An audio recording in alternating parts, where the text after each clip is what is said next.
One, two, three. The Local Youth Worker is a podcast brought to you by Reformed Youth Ministries. Since 1972, RYM has sought to reach and equip youth for Christ. And this podcast seeks to reach and equip those parents and youth workers who share that same desire. For more information on our student conferences, youth leader training, or resources, visit rym.org. Hello, everyone. Welcome to The Local Youth Worker, a podcast brought to you by Reformed Youth Ministries. I'm your host, John Parrott. This is episode number 397. In just a little bit, we will have Kristen Hatton joining us to talk about her new book, Parenting Ahead, Preparing Now for the Teen Years. But right now, I'm here with Brent Corbin, Executive Director of RYM. Brent, how's it going? Great, John. How are you? Good. It's really weird you always make us call you executive director anytime we refer to you. I don't know. Yeah. Just got to get used to that. It's just how I live my life, and it's how I've tried to order the ship here. So everybody, John is being sarcastic. Let's hear that. Yeah, let's be sure to say that. No, Brent, I do appreciate you joining us today. I know you're on the road. You're currently in San Antonio. Traveling. So thanks for making the time to come on. Yeah, we've been asking people to share resources, and I would love for you first to share a resource related to ministry that is currently helpful to you. Yeah, so this one's going to be a little bit of a roundabout answer, but there's a gentleman in Houston that people have been telling me I should meet with and try to talk with about RYM, and so I've been trying to do that, been wanting to get with him. In anticipation of trying to talk to him, they said, well, he's actually written a book and it might be helpful for you just to get to know him some through a book that he's written. So the man's name is Terry Looper, and he's written a book called A Sacred Pace. And it's a beautiful book. It's not a long book at all. It's really, it's a book about decision making and discerning the will of God.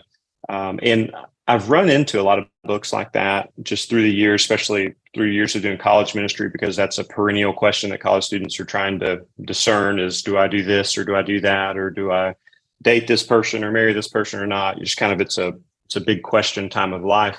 I have not found as many of those books for just the rest of adulthood as you enter into the middle or even latter years of life. And Mr. Looper's writing that book from, I think he's about 65 or so at the time of writing. And so he's reflecting on his life, which by all accounts, he's a very successful businessman and leader of organizations and in churches, in a lay capacity in churches and stuff. But he just has this really, it's a 4-step kind of process that he works through for himself and in kind of breaking down the big decisions of life, important decisions. And I just found it really helpful. It's well,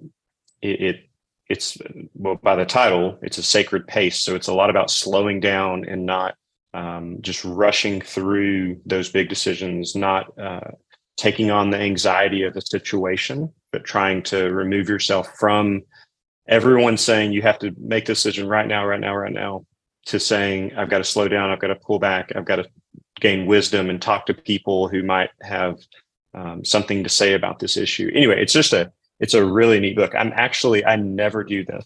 I rag on my wife and my daughters for doing it. They reread books all the time, and I just don't understand that. I'm going to reread this one because I listened to it the first time, but this time I'm going to actually go back and reread it to take notes, because I think this guy, Terry Looper, and I have a similar personality in that I can be really caught up in the moment and be drawn into the anxiety of a situation, and not necessarily bad anxiety, but just the rush of the adrenaline or whatever. And that's by his own admission, that's him. And so I feel like I have a lot to learn from him and how to slow down and really prayerfully pull back to a slower pace in some of those bigger decisions. So very, very helpful for me recently.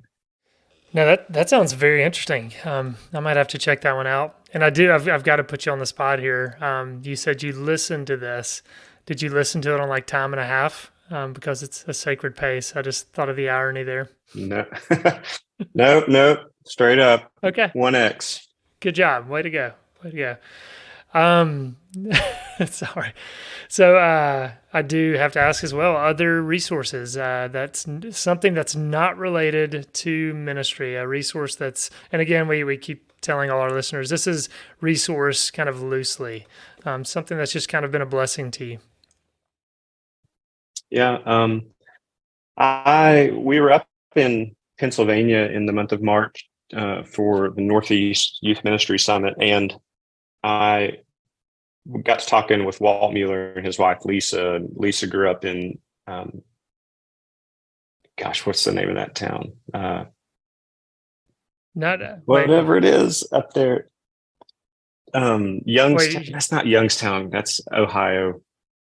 Sorry, I'm blanking on this. I'm in Johnstown. Okay. So, yeah. So apparently there had been a really famous flood called the Johnstown flood back in the late 1800s, and they were talking about it as it was a horrific flood and cataclysmic event by all accounts. And they had asked, I knew nothing about it, just not being from that part of the country and it being so long ago. So apparently David McCullough has written a book about it, and so I went and listened to the book on Audible, and I love kind of historical fiction. I mean, it was more of a historical narrative than fiction, but as he writes, he kind of plays up certain aspects of stories. So I found that really fun, and with it having a fun connection to Lisa, thought that was pretty neat too. So was, I don't know if that's even a resource. That's just a fun book that I read recently. A lot of my spare podcast listening is this really boring financial news and stuff. I'm kind of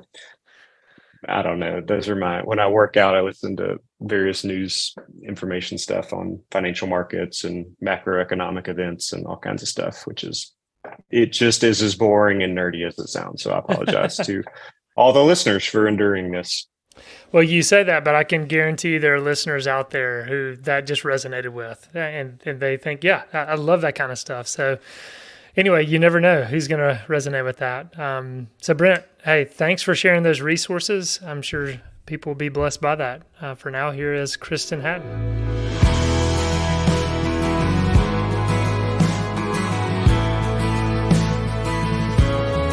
Today, I welcome Kristen to the podcast. Kristen, how's it going? Great. It's good to be on here with you guys. Yeah. And I was welcoming you, and I forgot I'm welcoming you back to the podcast because I had to look. It was actually episode 170 where you were on. That was a long time ago. I don't know if that was 2017, 2018, something like that. I do not recall. Was that, were we talking about FaceTime? Well, it's funny because I don't recall either. I don't remember totally, but I was going to say you've written FaceTime, you've written Get Your Story Straight. I know you wrote a study on Exodus, so it could have been that one as well. So I don't remember, and we're here to talk about another book that by the time this airs, it will be released, so our listeners can get that. I'll put a link down in the show notes, but the title is Parenting Ahead. And before we really dig into that, I'd love for you just to tell our listeners where you're joining us from, and then also talk to us a little bit about counseling. I know you've recently gone back and gotten your master's and pursued that. Just kind of give us a little bit of the background there. Yeah, sure. So I am now in Dallas, Texas, which is actually where my husband and I met, but we have more recently been in Oklahoma until just this fall. So we are new back home in a sense. We are also new empty nesters. So I have a married daughter and 2 college-age sons, and have shifted from writing for teens to parents. But through ministry and raising children is what really put this call on me to want to go back and get a master's in counseling. I mean, as a pastor's wife, I've unofficially done lay counseling for years, first in our ministry to college students when my husband was an RUF pastor, and then in our church plant and neighborhood and community. But after my first couple of books came out for teenagers and I was speaking a lot more, many parents were confiding in me about their struggles with their children and the issues they were dealing with. And they felt a lot of shame. These are Christian parents who felt like everybody else in the church had it together and they were struggling. And so they would confide in me. Well, there was only so much I could do from afar. If you go in and you speak somewhere and someone talks to you and you can offer them a prayer and a little bit, but I really long to do more the one-on-one, long, hard journey that you can do as a counselor. So, but I also felt like, okay, I have the theology, but I don't have the counseling training. So I went back fairly recently, got my master's in counseling. I love working with teenage girls particularly, but just the whole family system, obviously from a Christian perspective. But my hope is in doing more proactive writing, speaking, workshops from a counselor's perspective, I can maybe help prevent all the problems more on the front end, like to help equip parents so that some of these issues that we're seeing and the disconnect that occurs between kids and their parents maybe could be lessened. And maybe some of the issues that I see so frequently, we could stop. Yeah, no, that's encouraging to hear. And I know that has taken just a ton of time for you to go back and to go through this and to put the time and energy into that. So just thank you for wanting to do that, to serve God's kingdom more faithfully. So just thank you for that. I do also want to welcome our executive director, Brent Corbin. He's here with us. Brent, how's it going? Hey, great. Thanks, John. How are y'all? Good. And I know the two of you know each other, and I know y'all were briefly catching up as we were starting, right before we started recording. So just remind me, Brent, do you remember the first time you met Kristen? Kristen, any funny stories on Brent, vice versa, whoever wants to jump in? I better cut her off there before she says anything. So I know Kristen's husband, Pete, a good bit better than I know Kristen. Kristen and Pete met my wife, Sarah, at Baylor when she was a student, and Pete was her campus minister for 4 years there. And so Sarah got to know them some, but I was late to the Hatton show after Sarah and I met. And then I kind of met Pete through that. And then Kristen, I think, probably came to our wedding with Pete, and that might have been the first time we officially met. But then I've gotten to know some of the Hatton children through the years, and just being around the RUF world before I came over to RYM. Their daughter, Rebecca, was on staff with RUF. So talked with her some, and yeah, just love that whole family and have appreciated y'all's ministry for a long time, and love your books. I love just everything you do. I like. So I'm glad to be in this conversation with you. It's a small world. It's fun to keep crossing paths in various ways. Mm-hmm. Yeah. And am I making this up? Were some of your children in Brent and Sarah's wedding? Is that right? The boys were ring bearers. Yeah. And Pete's right, and Doug Servin were both officiants. Is that right? That's right. Yeah. They did the half and half thing. So it was great. Yep. I kind of remember my boys dancing at your wedding. We had lots of fun things. Sarah had a sister who at that time was newly pregnant, didn't know it. She passed out from up front. And then we had dancing boys. We had lots of things going on. So it was quite a day. So look, let's get back to your book, Kristen, Parenting Ahead, Preparing Now for the Teen Years. I'd love to start just with the title of the book. I always am curious how an author came up with the title. So just talk to us a little bit about that, how you arrived at that, and just kind of what separates this parenting book from some of the other parenting books that are out there. Sure. So Parenting Ahead is really the idea of what you do now matters in the long run. So because I am a new empty nester, I have been there, done that, so to speak. I can reflect back on things from the early years and see it played out over time. And so I can see how when we do certain things or don't do certain things, what that looks like as our children get older. So I wanted to give parents who are not yet to the teen years a forward-looking picture, because it's so easy, I think, to lose sight of where we're headed. We get caught up in the mundane of just day in and day out. And it's easy to get discouraged, to lose patience, to be steadfast in what we're doing. And so I thought, if I can help create this picture to help give view or light of what this looks like down the road, maybe that would help motivate, help encourage and equip parents. So that's where the title comes from. But I've just seen with parents so much fear surrounding the teen years. And then at the same time, I also see a lot of parents who are in the teen years just throw their hands up, just sort of resolute that teens will be teens and what can they do? Well, what we do matters. That's not to say that God is not sovereign and he is not in control, and that if we mess up, because we will mess up, there is no perfect parent. And this book is not a book of formulas. However, there are gospel foundations that we can lay that can help make it, I'm cautious to even say easier, because there's nothing about parenting that's easy. It'll still be hard, even if we do these things. However, sometimes we make it even harder on ourselves when we abdicate our parenting responsibilities. Mm-hmm. Yeah. And Brent, I'd love for you to jump in, but I know you kind of begin the book this way, just talking about parenting being this long range endeavor, as you were just talking about. And it's interesting how you said, this goes against so much of how our culture thinks, that our culture wants instant results, you say, and kind of this desire for ease. And so our parenting, or just the idea of parenting, is in complete contrast with that. So maybe just talk about how it's in contrast with that, and just kind of this long range endeavor that you're trying to encourage parents towards. Yeah, I give the analogy early in the book of the farmer from James 5. And if you think about, if anyone listening is a gardener or a farmer, you know that your crops don't just pop up overnight. I mean, it takes a lot of work. It takes being purposeful, intentional. It takes tending to the soil and spraying pesticide and pulling weeds. And then we have things outside of our control, like the weather. And so we steadfastly and patiently endure, but we keep doing what we need to do with the hope of what is going to be produced.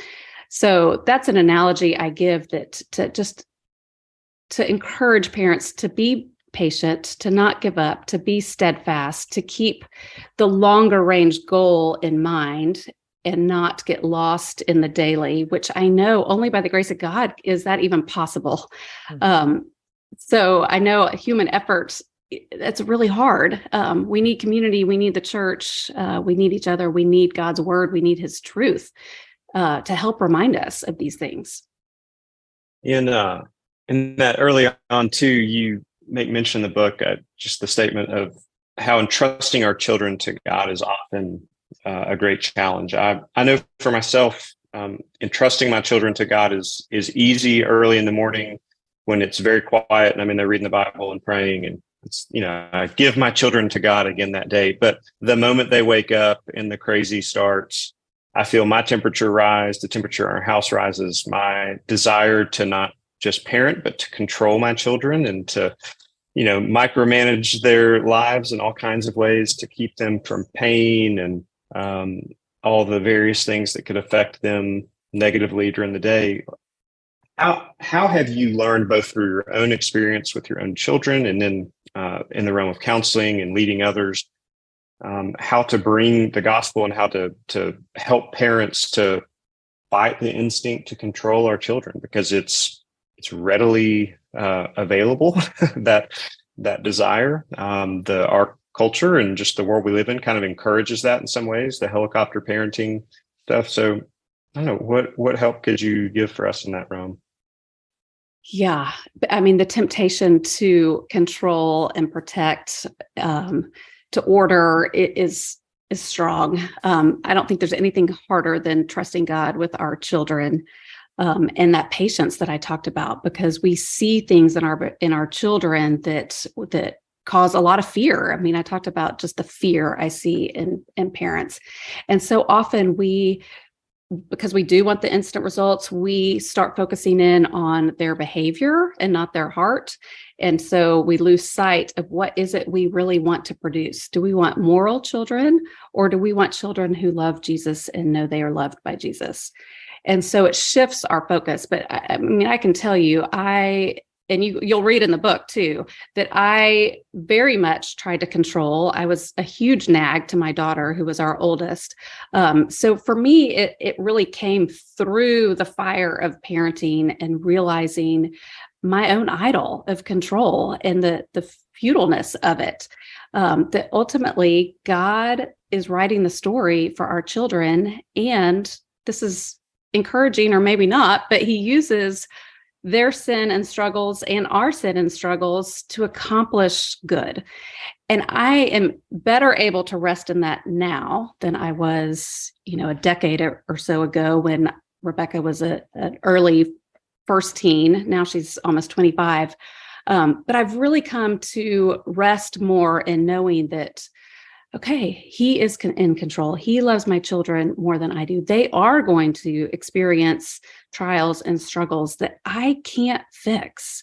But I tried so hard to do that early on, and it just caused us to butt heads. It caused Rebecca to feel like I didn't think that she would be equipped to go to college, because I was constantly on her, micromanaging her, which we see now. I mean, mental health research shows all these college students, young adults who are really struggling with depression and anxiety and low self-efficacy and entitlement and all these issues that really, if we unpack it, we see that our own parenting idols are so much of the cause of that, because we either fell into the camp of overparenting, try to do everything for them, or the underparenting.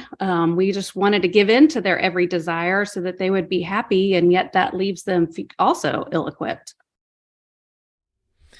That's helpful. And I'd love to maybe camp out here a little bit longer on the overparenting and underparenting, because even I thought it was interesting how you talked about overparenting, and you said, there's some positive qualities like at the root of some of the overparenting. And it's interesting to hear you say that, because you hear overparenting and we just immediately think of negative, but I thought you were gracious to highlight, look, some of this is actually coming from some positive qualities. So maybe just talk about that a little bit. Yeah. And I think that as parents, our intention is well-meaning, even though our sin gets mixed in with it. So overparenting is, as you probably guessed, synonymous with helicopter parenting. But parents in this category tend to be warm, supportive, and responsive, which is great. But when these qualities are coupled with a high level of control, which there's our idol of control, parents exhibit too much responsiveness and over-involvement for what is appropriate for their child's age. And then with underparenting, I don't mean that to be neglectful or uninvolved parents as we might think. So, I mean, you might hear the term underparenting and think, well, who would be an underparent? But really, it's referring to a permissive parent. And these parents too, they love their children. They are warm and responsive. Their desire, above all, really is for their kids to be happy, for there to be peace in the household, to have a good relationship. This might be the parent who just wants to be BFFs with their child. There's a lack, though, of boundaries and exerting parental authority, sort of an abdication of shepherding our kids. Interesting. Again, pointing back to that research shows that young adults from both types of these parenting styles struggle with the same things, which when I was in my counseling program, I was in a particular class and just got fascinated with that and read every journal article. And these were not Christian journal articles, but just everything that I could get my hands on, because I was so intrigued by how these two very different types of parenting could lead to the same adverse results that we're actually trying to prevent in our control. Mm-hmm. That is interesting, and like I said, I like how you add some nuance to this overparenting and underparenting, and Brent, I want you to jump in next. But before we leave this, I thought it was helpful too that you said how you can do both of these at the same time, because I'm assuming there are parents out there listening to this thinking, okay, I'm either going to be an overparent or I'm either going to be an underparent, one of those, but you actually can do both of these at the same time. So maybe just talk a little bit about that. Yeah, and we might tend to be one or the other, but depending on the situation, depending on the kid, we can fall into either camp. I mean, my tendency is to control and maybe want to overparent, even though I would definitely have denied being a helicopter parent, because I think I would compare myself to others and think, well, I'm not that bad. But certainly I was still trying to control. But then in other situations, I did want to just keep the peace. I did want to give my kids, I didn't want to have to set boundaries, or it just seemed easier. And I feel like I mentioned at the beginning about the parents of teenagers that tend to just throw their hands up. A lot of times, you start out a lot more resolved, and then you get beaten down and it gets exhausting. And especially maybe the third or fourth kid, and you're just like, forget it. They're going to do what they're going to do anyway. So then we kind of swing over to more the underparenting side. You talked earlier about, you're talking about talking to parents who just have a tremendous amount of shame from the way they parented, whether over, under, or whatever that might have been. I've noticed in the past probably 10 years in earnest, certainly the last 5 years or so, just the rise of awareness of shame as a category that Christians carry, and pulling it apart from guilt being a more specific, result of a sinful action or something like that, whether you committed it or someone committed it against you. Shame is just that broader soup of something's wrong with me, I've messed up, and it's generalized. As you've interacted with parents, and maybe again from your own experience, what have you found to be effective in addressing just that general soup of shame? Because, a big generalized problem of I just feel like I'm a bad parent. That's a huge statement. How do you even go about pulling it apart and finding some threads in there that you can talk to parents about? I mean, where do you even start when you're talking to parents who just feel like they've really blown it? Yeah. I mean, thankfully, God is a God of redemption, and he redeems all things. And like I said, he uses all things. So even if we have messed up, it doesn't mean that we're lost or our kids are lost or it's all for nothing. The number one thing that I think that we can do when we recognize that there are some things that maybe we should have done differently is to ask our children for forgiveness. I think so often in the counseling room, what I see is kids, teenagers coming in, they see the failures of their parents, but they also see this pride and this unwillingness to repent, to say, I'm sorry. And it's more of a sweeping it under the rug. But then the parents want the child to see all their wrongdoings. So there's a lack of identification. And the kids, I mean, that is very hypocritical to them when they see it. And so I think when we recognize it, the best thing we can do is tell our child, I'm sorry. And maybe if we've been going down a path of parenting that we recognize, okay, we need to set some more boundaries, or we need to do something different, to have that honest conversation with our kids and say, please forgive me. I realize that I should have done X, Y, Z, and have that conversation. I mean, as kids grow, they're aware of these things. And yet so often I'm just finding parents and children just don't talk. I mean, I very often have teenagers that say that they don't talk to their parents about anything more than kind of their schoolwork and their athletics. And it's just more of a surface level and not getting down to the heart. Also with that, I go back to the doctrine of justification. I mean, when we know who Jesus is for us, his work and worth, that he is the one perfect for us. In every way that we have failed, he was perfect for us.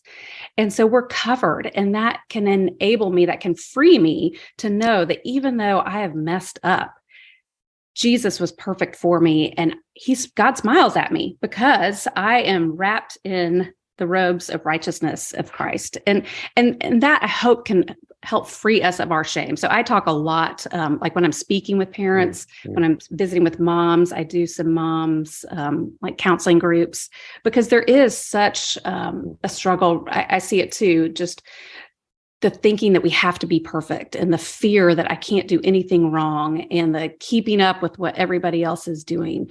But I am constantly going back to justification. If we know Jesus's work and worth for us, it frees us. It frees us even to fail and to be okay with that because we're covered. So we don't have to live in the shame and the regret of it. Yeah. And that made me, as you're talking about that, it reminded me of the tool that you put in the book, that self-evaluation tool that, helps parents determine, maybe start pulling on those threads. Tell us a little bit about that tool. And did you come up with it of your own, or did you pull it from somewhere else? Yeah, kind of both. We kind of like assessments, and there are other assessments, like true counseling assessments, and then just other things in books, helpful things that we look at to evaluate ourselves. So I pulled from a few different resources. It may disappoint people, but there's not a scaling to it. So like I want people to do the assessment to be able to better evaluate themselves as they head into the next chapter that follows where that is. But there's not a score, because I don't want us to wallow in shame or to feel pride because, oh, look at me, look how good I'm doing.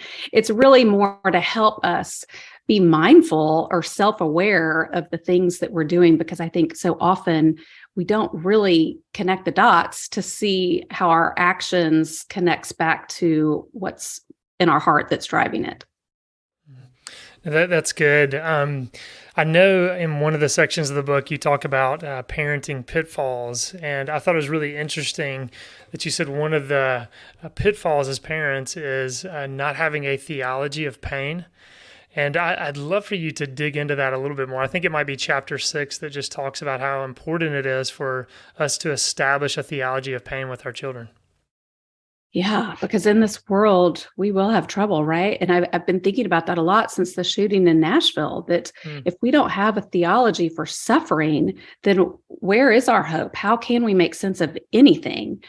And it doesn't have to be something as traumatic and devastating as that, but just the little things in life where maybe a friend went and sat at a different table at lunch. I mean, we are constantly bumping up against things where we feel hurt or left out or like a failure. And so we need to help our children understand that we live in a broken world and this is normal.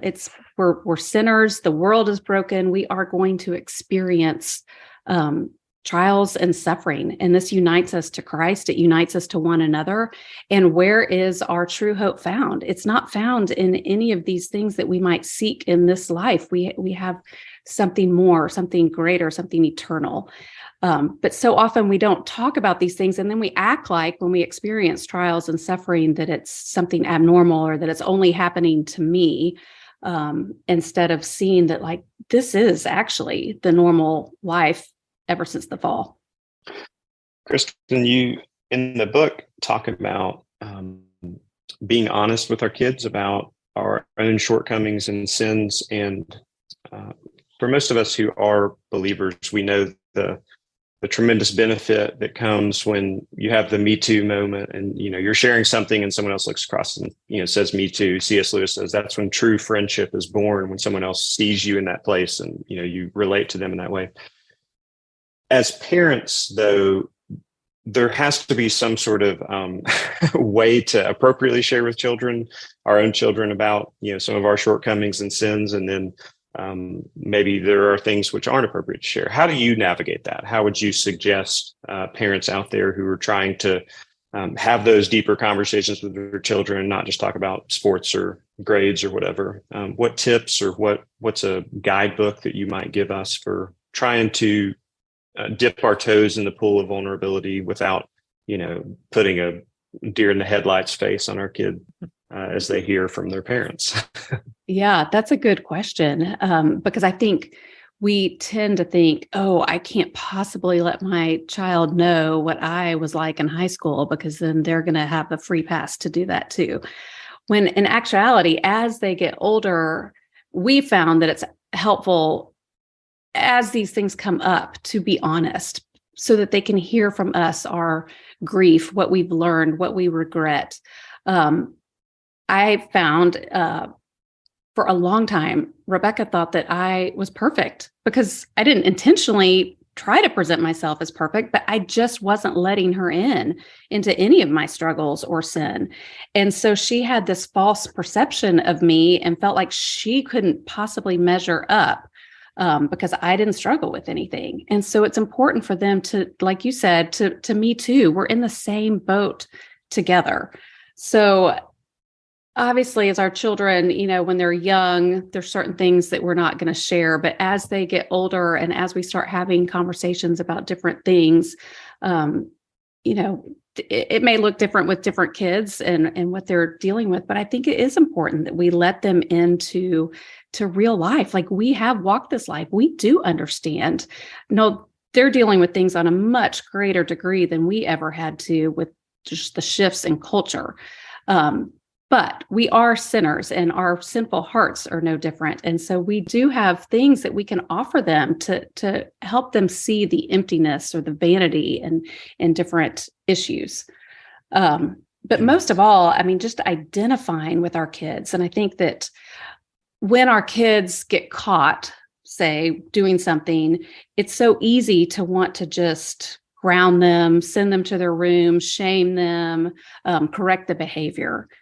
But if we understand our own hearts, we can identify with them. So there's a story in the book that I share when one of my sons got caught with a vape. And when he told us the reason why he did it was because he didn't want to look bad in front of the other boys that he was with, I get that. I mean, I want people to think highly of me too. And I worry about other people's opinions. And so we can enter in with him as a fellow fallen sinner that struggles with the same root sin, even though it fleshes out differently. I get it. And that changed the dynamics. Now, he still had consequences, but it just changed the way we dealt with him and had compassion and grace on him in his sin. No, that's good. And I think it just goes back to what you were saying earlier of just listening to our children. That's so often our children can be lectured to, and they just want to have somebody listen and to come alongside them and to share that we are broken. Like you said, it might manifest itself in a different way, but our children do repeatedly need to hear from us how broken we are, even if it's in a general sense, and us asking for forgiveness. I know we're needing to wrap this up. Kristen, I'd love for you, any kind of final words. I mean, there's so much time and effort that you've put into this book. I mean, we've just kind of dipped in a little bit. I mean, we've talked about the appendices, the parenting assessment that's helpful. You also have resources listed in the back that are helpful. Any other words you want to say as we close this out? Well, something you just said about listening made me think. Very often I have parents call to get their teenager in with me for counseling. And I might hear something like, well, good luck. She doesn't talk very easily. Like, you're going to probably have a hard time getting things out of her. And I find teenagers are so wanting to talk that they just, so often I think that's just what they crave. They just don't have the undivided attention and connection. We're so busy, we're so distracted. And so we're multitasking when we're with our children, or we're thinking that we are with them just because we're in the same room maybe, but we're not invested actually in them. We're not paying attention to the nonverbals. We're not really seeking to know their hearts. And I find these teenagers come in and they just want to talk about all sorts of things. They just want to be heard and seen. So that would be an encouragement to parents, just to slow down and take 10 minutes a day, even just to be very intentional with our being with our children. No, that's really good. And even just what you said, even 10 minutes, I mean, that can seem somewhat insignificant, but a little bit can go a long way. And I mean, it's just, you think of 10 minutes a day and how that adds up over time. And that's a significant amount of time and influence that we have and can use as an opportunity to disciple our children. I want to remind our listeners, Parenting Ahead, Preparing Now for the Teen Years is the name of the book. It's through New Growth Press. People can check it out there. They can go to Amazon. We'll put a link in the show notes. Kristen, thank you so much for your time to put into this and to serve the kingdom in this way. And Brent, thank you for joining us as well. Oh, come and buy without money. Oh, come and feast without pay. For the King has opened his banquet hall to the beggar, the outcast, and the slave. For the King has opened his banquet hall to the beggar, the outcast, and